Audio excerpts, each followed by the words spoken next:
सुप्रभात विद्यार्थियों।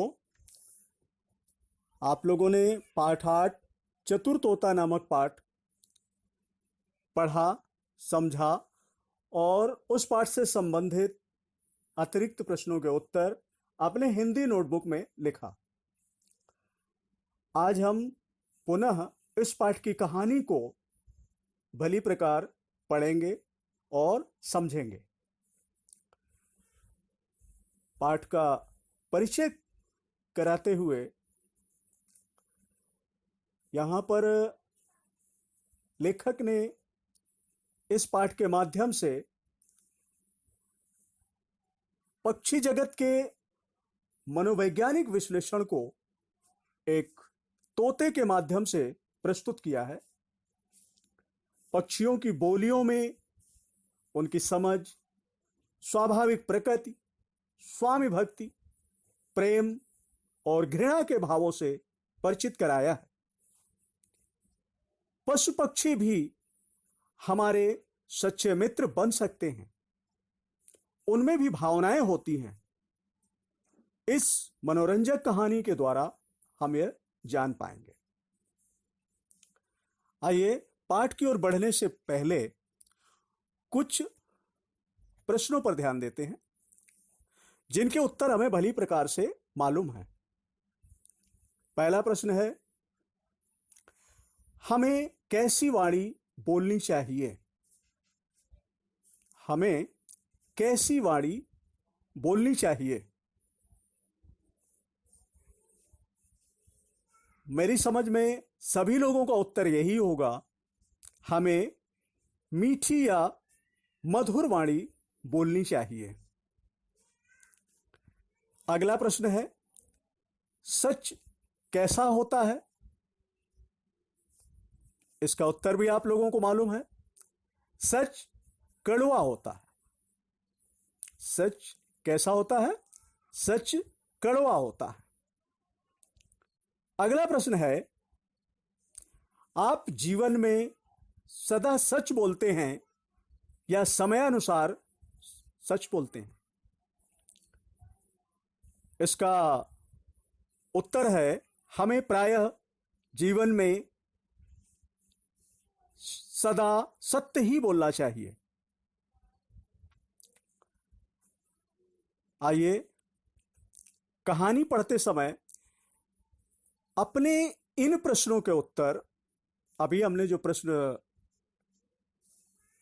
हमें कैसी वाणी बोलनी चाहिए, सच कैसा होता है, आप जीवन में सदा सच बोलते हैं या समयानुसार सच बोलते हैं, ये जो प्रश्न अभी हमने पढ़े, उत्तर को समझा, इन प्रश्नों की वास्तविकता को कहानी में देखते हैं है या नहीं है।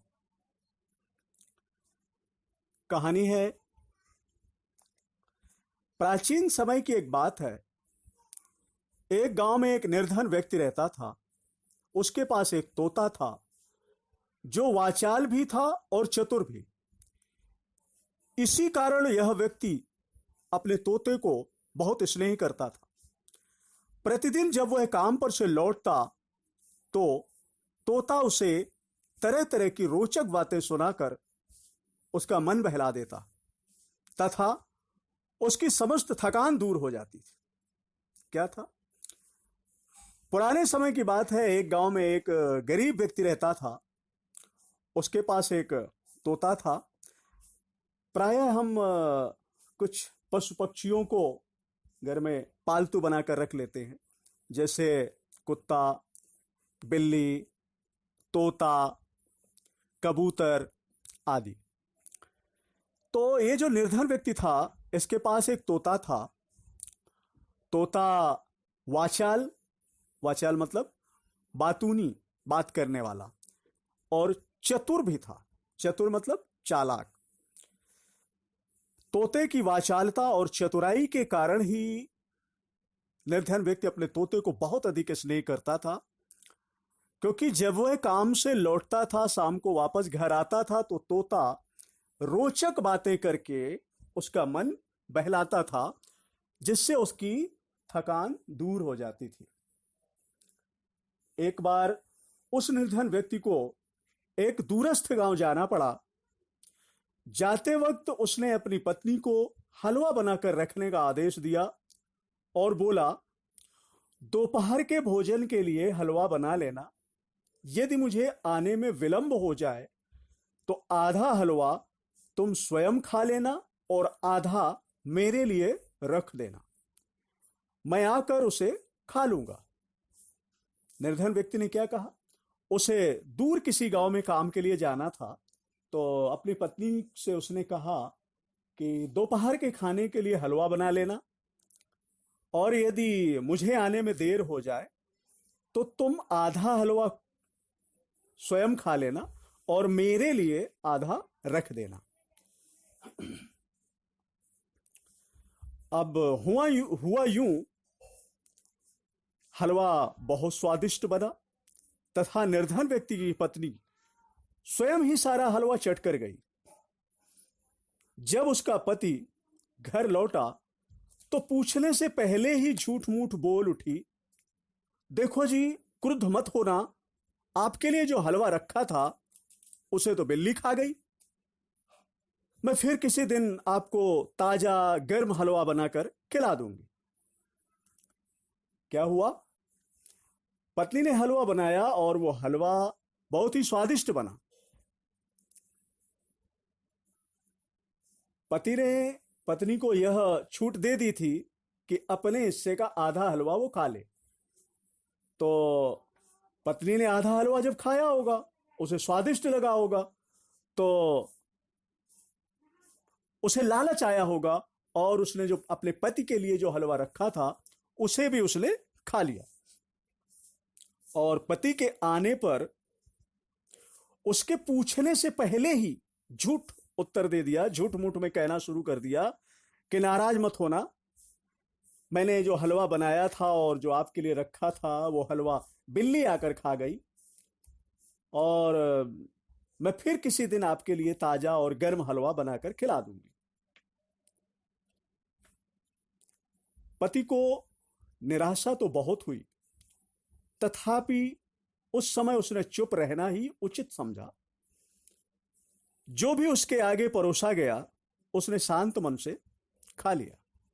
क्या हुआ, पत्नी की बात को सुनकर के पति को बहुत दुख हुआ, लेकिन अभी इस समय उसने क्या सोचा कि शांत रहना चाहिए, घर का माहौल खराब ना हो, इसलिए उसके सामने जो कुछ भी परोस दिया गया पति ने उसे शांत मन से खा लिया। परंतु जो ही वह अपने प्रिय तोते के समीप गया, तोता बोल उठा, मालकिन ने आपसे झूठ बोला है, उसने सारा हलवा स्वयं खा लिया था, बिल्ली ने नहीं खाया, मैंने सब कुछ अपनी आंखों से देखा था। तोता क्या करता था, जब निर्धन व्यक्ति काम से वापस आता था, खाना खा पी करके निवृत्त होता था, तो तोता उसके पास बैठ करके उसे रोचक बातें सुनाता था। आज उसने निर्धन व्यक्ति की पत्नी के द्वारा जो झूठ बोला गया, उस झूठ का उसने भांडा फोड़ दिया और निर्धन व्यक्ति से बता दिया कि मालकिन बिल्कुल झूठ बोल रही है, सारा हलवा इसी ने खाया है, बिल्ली ने नहीं खाया, और प्रमाण के लिए यह भी बताया कि मैंने सब कुछ अपनी आंखों से देखा है। तोते को अपने झूठ का रहस्य खोलते हुए देख उसकी मालकिन झुंझला उठी, परंतु उसके पति ने घर का वातावरण सहज बनाए रखने हेतु उसे समझा बुझाकर शांत कर दिया। कहते हैं, पापी की आत्मा कभी उसे क्षमा नहीं करती। अतः निर्धन व्यक्ति की पत्नी स्वयं को दोषी मानने का अनुभव करती रही। इसी कारण उसके मन में तोते के प्रति घृणा और क्रोध की भावनाएं बढ़ती चली गईं तथा उसने उस पक्षी से पिंड छुड़ाने का निश्चय कर लिया। क्या हुआ, तोते के द्वारा जब उस महिला के झूठ का रहस्य खोल दिया गया तो वह झुंझला उठी, क्रोध से बेचैन हो उठी, परंतु पति समझदार था। उसने घर का वातावरण सहज शांत बनाए रखने के लिए पत्नी को समझा बुझा करके शांत करा दिया। लेकिन कहते हैं पापी की आत्मा उसे कभी क्षमा नहीं करती। जिसके मन में पाप होता है, जो व्यक्ति गलत होता है, वह अपने उन्हीं गलत कार्यों में उलझा रहता है और उसकी बुद्धि भी उसी प्रकार से दूषित हो जाती है और वह समझ नहीं पाता कि सही क्या है, गलत क्या है, उसे क्या करना चाहिए। तो यहां पर भी वही स्थिति थी। पत्नी चूंकि झूठ बोला था तो उसके मन में झूठ ही भरा था। अब वह अपने को ही दोषी मान रही थी और मन ही मन वह तोते से घृणा भी करने लगी और क्रोध की भावनाएं बढ़ती चली गई। अब उसने निश्चय कर लिया, प्रण कर लिया कि मुझे इस तोते से पिंड छुड़ाना, यानी इससे छुटकारा पाना है। एक दिन अपने पति को प्रसन्न चित्त देखकर पत्नी अवसर का लाभ उठाते हुए बोली, मैं सोचती हूं कि अब मैं अपने मायके चली जाऊं, क्योंकि आपको तो यह तोता बहुत प्रिय है और मेरे लिए इसके साथ रहना असंभव है। अब आपको हम दोनों में से किसी एक को चुनना होगा। क्या हुआ, एक दिन जब पति प्रसन्न था तो पत्नी ने पति की प्रसन्नता का लाभ उठाते हुए कहा कि अब मैं अपने मायके चली जाऊंगी और आपको ये तोता बहुत प्रिय लगता है और इस तोते के साथ मैं अब आपके साथ नहीं रह पाऊंगी। आपको दोनों में से, मतलब पत्नी और तोते, पत्नी ने अपने पति से कहा कि आपको दोनों में से, यानी मुझसे और तोते में से किसी एक को ही चुनना होगा। यद्यपि निर्धन व्यक्ति तोते को बहुत चाहता था, तथापि पत्नी से अलग होना सामाजिक निंदा का विषय बन जाता। अतः मन में सोचकर वह तोते से छुटकारा पाने पर सहमत हो गया। अगले दिन प्रातःकाल ही वह तोते का पिंजरा लेकर घर से निकल पड़ा। पर्याप्त लंबी दूरी तय करने के पश्चात वह अपने देश की राजधानी जा पहुंचा। वहां उसकी भेंट नगर के कोतवाल से हुई। क्या हुआ, निर्धन व्यक्ति वैसे तो अपने तोते को बहुत चाहता था, लेकिन यदि वह तोते का पक्ष लेता है तो पत्नी की शर्त है कि दो में से किसी एक को चुनना है। अब तोते का पक्ष लेता है तो उसे पत्नी से अलग होना पड़ेगा। पत्नी से अलग होने पर उसने सोचा कि यह सामाजिक निंदा का विषय बन जाएगा, समाज में बुराई फैल जाएगी। अतः उसने अपने मन को दुखी करके, अपने मन के दुख को बर्दाश्त करके, सहन करके और तोते से छुटकारा पाने का उसने निश्चय कर लिया और अगले दिन सुबह ही वह तोते का पिंजरा लेकर निकल पड़ा। लंबी दूरी तय करने के पश्चात अपने देश की राजधानी पहुंच गया। वहां उसकी भेंट नगर के कोतवाल से हुई। क्या तुम यह सुंदर तोता बेचना चाहते हो? कोतवाल ने पूछा। जी हां, उस व्यक्ति ने उत्तर दिया, किंतु आप मेरा क्रय नहीं कर सकते। बात करते हुए तोता बोला। तोता ने कहा कि किंतु आप मेरा क्रय नहीं कर सकते, मतलब आप मुझे खरीद नहीं सकते। मैं तो तुम्हें अपने प्रधानमंत्री के लिए खरीदना चाहता हूं। कोतवाल बोला। कोतवाल ने कहा कि हम अपने लिए नहीं खरीदना चाहते, अपने प्रधानमंत्री जी के लिए खरीदना चाहते हैं। तो तोता चुप रहा तथा कोतवाल उसके मालिक को साथ लेकर प्रधानमंत्री के भव्य महल पर पहुंच गया।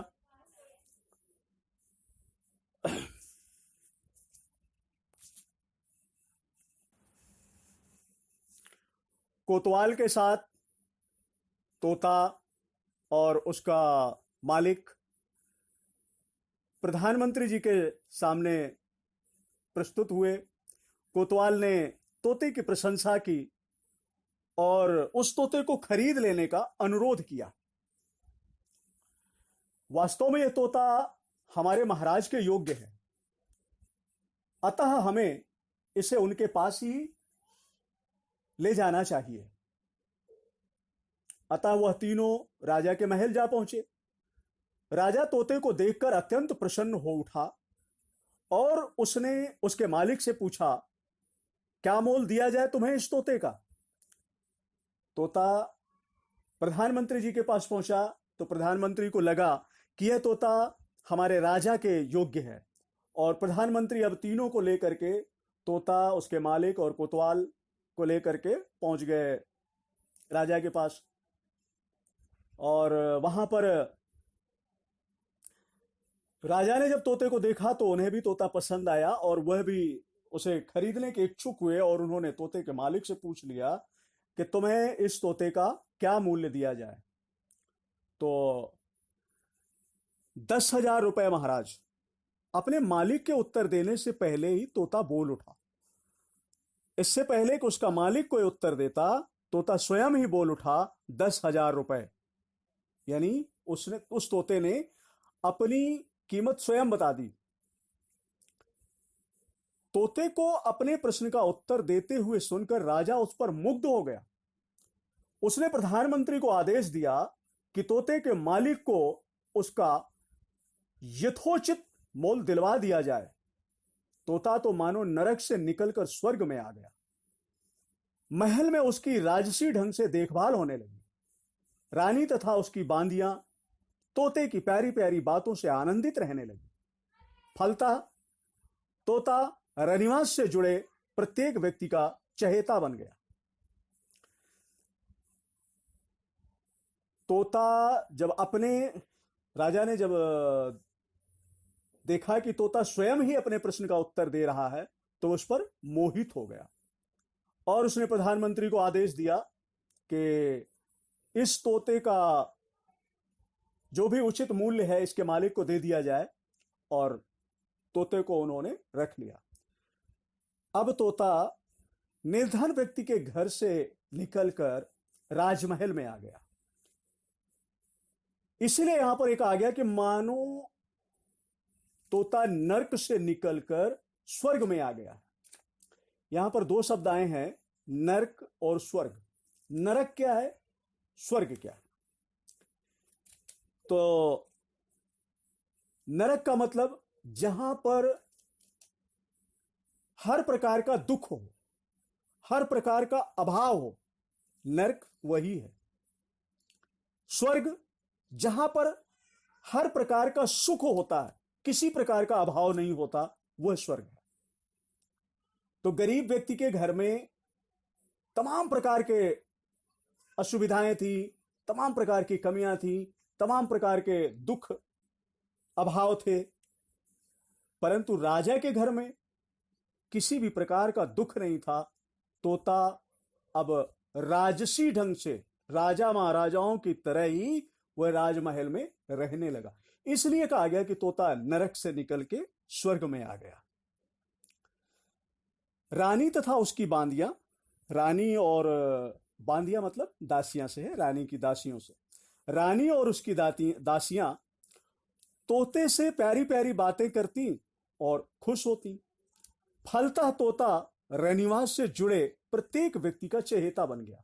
रनिवास यानी रानी का निवास।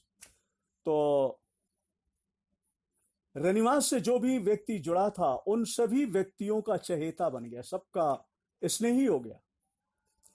एक दिन रानी ने तोते से अपने विषय में प्रश्न पूछा तो वह अविलंब बोल उठा, आप तो अत्यंत कुरूप हैं और हमारे राजा के सर्वथा अयोग्य हैं। यह सुनकर रानी बेसुध होकर गिर पड़ी। राज्य के वैद्य को बुलाया गया। कुछ उपचार के बाद रानी की चेतना लौट आई, परंतु उसी क्षण से वह तोते की घोर शत्रु बन गई और राजा से तोते को मार डालने का अनुरोध करने लगी। राजा को रानी के इस हठ से बहुत दुख हुआ, फिर भी उसे रानी की जिद के आगे झुकना पड़ा। अतः तोते को मार डालने का आदेश दिया गया। क्या हुआ, एक दिन रानी ने तोते से अपने विषय में प्रश्न पूछा कि अपनी सुंदरता के विषय में पूछा होगा, मैं कैसी दिखती हूं इत्यादि। तो तोता अविलंब यानी बिना देर किए हुए तुरंत बोल उठा, आप अत्यंत कुरूप हैं, मतलब सुंदर नहीं है, और हमारे राजा के सर्वथा अयोग्य हैं, मतलब राजा के योग्य नहीं हैं आप। इतना सुनते ही रानी बेसुध हो गई, यानी बेहोश हो गई, सुध बुध चली गई। राज के वैद्यों को बुलाया गया, रानी का इलाज कराया गया। जब रानी को होश आया, यानी रानी की चेतना लौट आई, तो जब रानी को होश आ गया तो उसी क्षण से वह तोते की घोर शत्रु बन गई। अब वह भी तोते से घृणा करने लगी। उसने राजा से तोते को मार डालने का अनुरोध करना शुरू कर दिया। यानी अब अभी तो पहले तो उसने विनय की कि महाराज तोते को मरवा दीजिए, अब ये तोता यहां नहीं रहेगा। जब राजा नहीं माने होंगे तो फिर रानी ने जिद ठान ली। अब रानी की जिद के आगे राजा को झुकना पड़ा, तो उन्होंने अंत में यह निर्णय लिया कि हम इस तोते को मार देंगे। देखिए, प्रारंभ में अभी कुछ प्रश्न मैंने पूछे थे, सच कैसा होता है, हमें कैसी वाणी बोलना चाहिए, आप जीवन में सदा सच बोलते हैं या समयानुसार सच बोलते हैं। इनमें से मुझे एक प्रश्न का उत्तर एकदम स्पष्ट समझ में आ रहा है, सच कैसा होता है, सच कड़वा होता है। कैसे? जब निर्धन व्यक्ति की पत्नी ने हलवा स्वयं खा लिया और पति से कहा कि बिल्ली खा गई है, इस झूठ को तोते ने जब बताया तो उस निर्धन व्यक्ति की पत्नी भी तोते को स्वीकार नहीं कर पाई। रानी ने जब तोते से पूछा अपने विषय में, और तोते ने रानी को भी सत्यता बताई कि आप बहुत कुरूप हो, राजा के योग्य नहीं हो, तो इस बात को रानी भी बर्दाश्त नहीं कर पाई। दोनों जगह क्या हुआ, निर्धन व्यक्ति की पत्नी ने भी अपने पति से यही कहा कि अब या तो ये तोता रहेगा या मैं रहूंगी। सत्यता की कड़वाहट, कितना कड़वा सच होता है।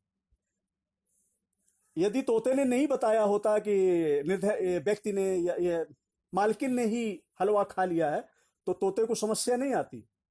तोते ने ये नहीं कहा होता कि महारानी आप सुंदर हैं, सुंदर नहीं हैं, राजा के योग्य नहीं हैं इत्यादि, तो उसे राजा के महल में भी, राजमहल में भी किसी तरह की समस्या नहीं आती। लेकिन दोनों जगह क्या था, वो सच बोला, और सच कड़वा होता है। उसका परिणाम यह हो गया कि उसे निर्धन व्यक्ति के घर से निकाला गया और आज राजा के घर से उसे मृत्युदंड मिल गया। इसलिए कहते हैं सच कड़वा होता है। तोते ने राजा से अनुनय विनय करते हुए मृत्युदंड को वापस लेने के लिए कहा, परंतु सब व्यर्थ सिद्ध हुआ। अब राजा से तोते ने अनुनय विनय करना शुरू कर दिया कि महाराज मृत्युदंड को वापस ले लीजिए। लेकिन राजा भी रानी को वचन दे चुके होंगे, इस वजह से उन्होंने भी, या राजा ने जो निर्णय लिया, राजा पहले तो बहुत सोच समझ के निर्णय लेते हैं, और यदि एक बार निर्णय हो गया तो फिर राजा का वह निर्णय बदला नहीं जाता, राजाज्ञा में बदलाव नहीं होता। तो इसी वजह से राजा ने मना किया होगा कि नहीं, अब निर्णय नहीं बदलेगा।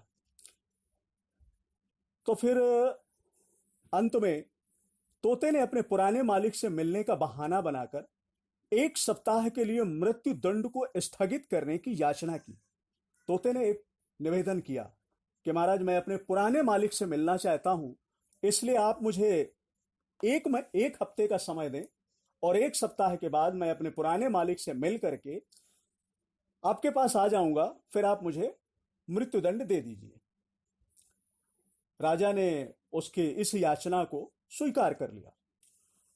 तोता 1 सप्ताह में वापस लौटने का वचन देकर महल से चल पड़ा। मार्ग में उसे तोतों का झुंड मिला।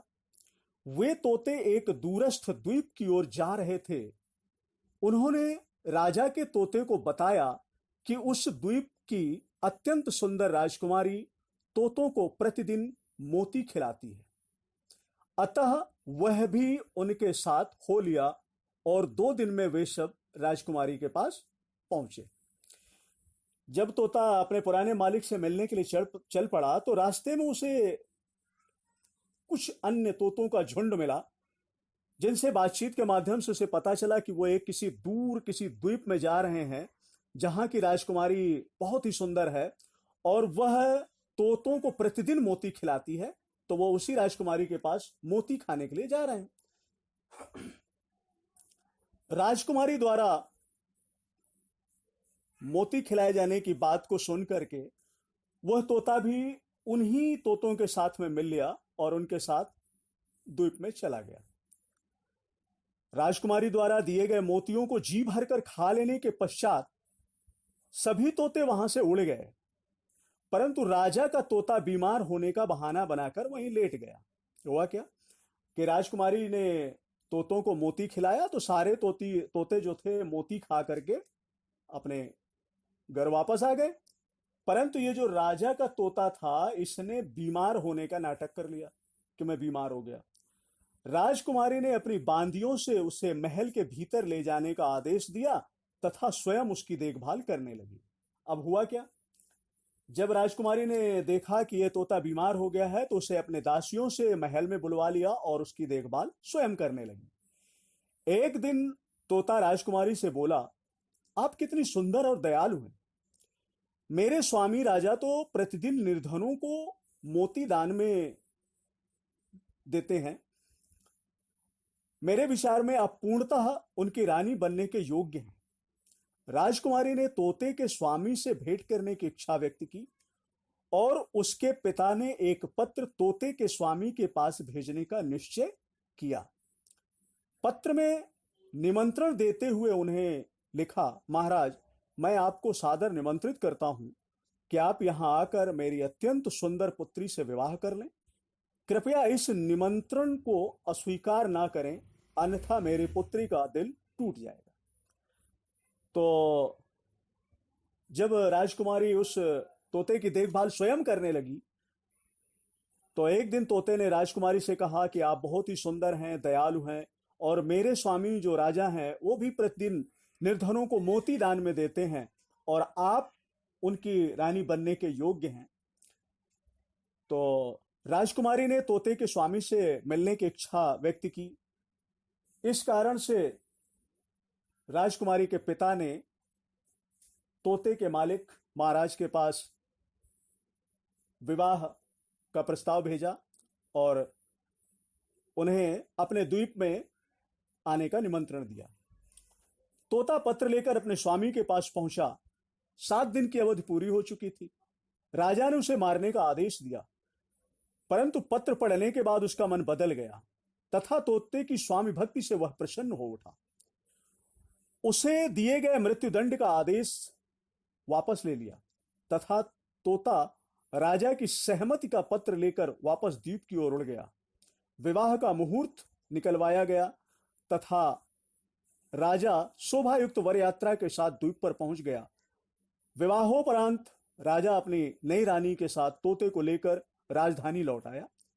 पहली रानी ने महल त्याग दिया, अतः नई रानी के साथ राजा ने नया जीवन आरंभ किया। तोते ने अपनी चतुराई और वाचालता से पहले से भी अधिक सम्मान प्राप्त कर लिया। क्या हुआ, वह निमंत्रण पत्र लेकर तोता अपने मालिक के पास आया। जब वो मालिक के पास पहुंचा तो 7 दिन की अवधि पूरी हो चुकी थी। राजा ने उसको मार देने का आदेश दिया, परंतु उससे पहले उसने राजा को उस द्वीप की राजकुमारी के पिता का पत्र दिया। उस पत्र को पढ़ करके राजा का मन बदल गया और उन्होंने तोते को मारने का जो मृत्युदंड दिया था उस आदेश को वापस ले लिया और द्वीप में जाकर के राजकुमारी से विवाह कर लिया और वापस अपनी राजधानी लौट आए। जब राजधानी लौट आए तो पहले जो पहली रानी थी उसने महल को त्याग दिया। अब राजा अपनी नई रानी के साथ अपना जीवन व्यतीत करने लगे। कहानी से यह पता चला कि तोता अपनी वाचालता और चतुराई के कारण मृत्युदंड जैसे दंड से बचा और पहले से भी अधिक सम्मान प्राप्त किया। राजा के प्रति उसने अपनी राजा के प्रति, निर्धन व्यक्ति के प्रति उसने अपनी सच्ची स्वामी भक्ति प्रकट की और उस स्वामी भक्ति को प्रकट करने के कारण उसे सबसे प्रेम मिला, स्नेह मिला। जिसने तोते से घृणा किया उसे दुख मिला, कष्ट मिला इत्यादि। इसके बाद पाठ समाप्त हुआ। अब आप लोग पृष्ठ संख्या 64, पृष्ठ संख्या 65 में दिए गए प्रश्न, बहुविकल्पीय प्रश्न, अतिलघुत्तरीय प्रश्न, गद्यांश को पढ़कर पूछे गए प्रश्नों के उत्तर, इन्हें गृह कार्य में करेंगे। बहुविकल्पीय प्रश्नों के उत्तर आपको पढ़ना है, समझना है और यहां पुस्तक में ही पेंसिल के द्वारा सही उत्तर पर निशान लगाना है। अतिलघुत्तरीय प्रश्न, प्रश्न संख्या 2, यहां पर का से घा तक प्रश्न दिए हुए हैं। इन प्रश्नों को पढ़ना है, उत्तरों को समझना है और उत्तर को एक शब्द में ही उसी प्रश्न के सामने लिख देना है। इसके बाद प्रश्न संख्या 3, लघु उत्तरीय प्रश्न, का से घा तक और प्रश्न संख्या 5, गद्यांश को पढ़कर पूछे गए प्रश्नों के उत्तर, का से घा तक। इन प्रश्नों को पढ़ना है, उत्तर को समझना है और हिंदी नोटबुक में प्रश्न